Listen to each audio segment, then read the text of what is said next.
नमस्कार, मी सुरेश शिंदे. आपण पाहतात तळेगाव टाइम्स. आता आपण जिजामाता चौक या ठिकाणी आहोत. आज 11 जुलै 2026. गेल्या आठवड्यामध्ये तळेगाव दाभाडे परिसरात मुसळधार पाऊस पडला होता. त्या अनुषंगाने तळेगाव दाभाडे नगर परिषदेचे नगरसेवक, सभापती असो किंवा जे नगरसेवक असो, ते नागरिकांच्या परिसरात जाऊन त्या ठिकाणी पाहणी करत आहेत. ज्या ठिकाणी पाऊस पडला आहे त्या ठिकाणी संभाव्य आजार होऊ नये यासाठी काही धूर फवारणीसारखे काही प्रतिबंधित उपाययोजनासुद्धा त्या ठिकाणी केल्या जात आहेत. आत्ता आपल्यासोबत आरोग्य सभापती निखिल भगत असणार आहे, तसेच बांधकाम सभापती सुदाम शेळकेसुद्धा असणार आहे आणि नगरसेविका ज्या या प्रभागातील आहे ते सुद्धा असणार आहेत. आपण त्यांच्याकडे थोडक्यात जी माहिती नक्की त्यांनी काय उपाययोजना करण्याचे ठरवलेलं आहे त्याची अधिक माहिती थोडक्यात जाणून घेणार आहोत.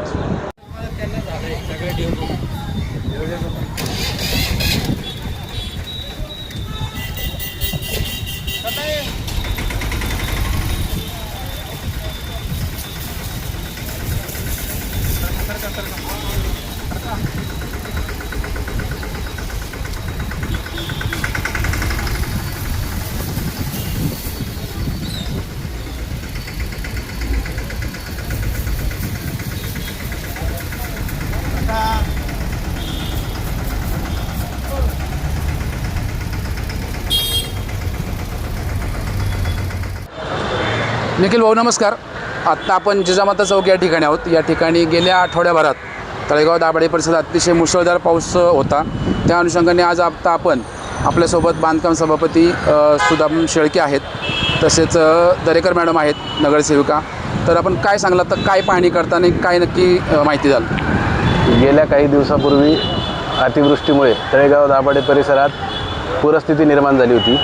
त्यामुळे नागरिकांच्या आरोग्याचा प्रश्न निर्माण झाला होता.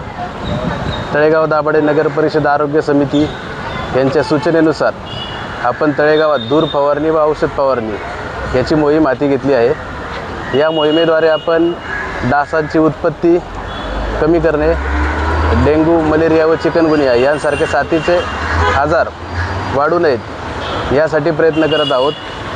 बरं, धूर फवारणी केव्हापासून चालू केली आणि कोणत्या भागात झाली आहे? आजपासून आपण धूर फवारणी चालू केली आहे. प्रथम आता गणेश कॉलनी, डोळसनाथ कॉलनी इथं आपण औषध फवारणी सुरू केली आहे. धूर फवारणी सर्व प्रभागात चालू आहे. हळूहळू टप्प्याटप्प्याने संपूर्ण तळेगावात सर्व प्रभागांमध्ये धूर फवारणी व औषध फवारणी पूर्ण करण्यात येईल. ओके सर, धन्यवाद. मॅडम नमस्कार. नमस्कार सर. काय माहिती सांगाल? आता आपण प्रभागामध्ये फिरून पाहणी करतात, कुठे पाणी साठलं आहे का किंवा डेंग्यूसारखी परिस्थिती उद्भवू नये यासाठी आपली धूर फवारणीसुद्धा चालू आहे. तर काय सांगाल आपण? तळेगाव दाभाडे नगर परिषदेच्या वतीने तसेच आरोग्य समितीच्या वतीने आज आपण धूर फवारणी आणि औषध फवारणी चालू करत आहे. ज्या ठिकाणी पूरच परिस्थिती निर्माण झाली होती त्या ठिकाणी डेंग्यूचे किंवा साथीचे रोग जास्त प्रमाणामध्ये पटकन उद्भवू शकतात. त्याच्यामुळे आरोग्य खात्याकडून आजपासून आपण पहिलं त्या ठिकाणापासून धूर फवारणी आणि औषध फवारणी सुरुवात करत आहोत. तरी पण तळेगावामधल्या प्रत्येक ठिकाणी आपण ही फवारणी करणार आहोत, ज्यामुळे की लोकांना आजाराला सामोरे जावं नाही लागो. तसंच त्याचबरोबर काही उपाययोजना ज्या आहेत त्याही नगरपालिकेच्या वतीने करण्यात आलेल्या आहे. तशाच ज्या काही उपाययोजना आहेत ते भाऊ आपल्याला सांगतीलच की तळेगाव नगर परिषदेच्या वतीने आपल्या पूर्ण प्रभागांमध्ये धूर फवारणी आणि औषध फवारणी ही होणार आहे. धन्यवाद. ओके मॅडम, धन्यवाद.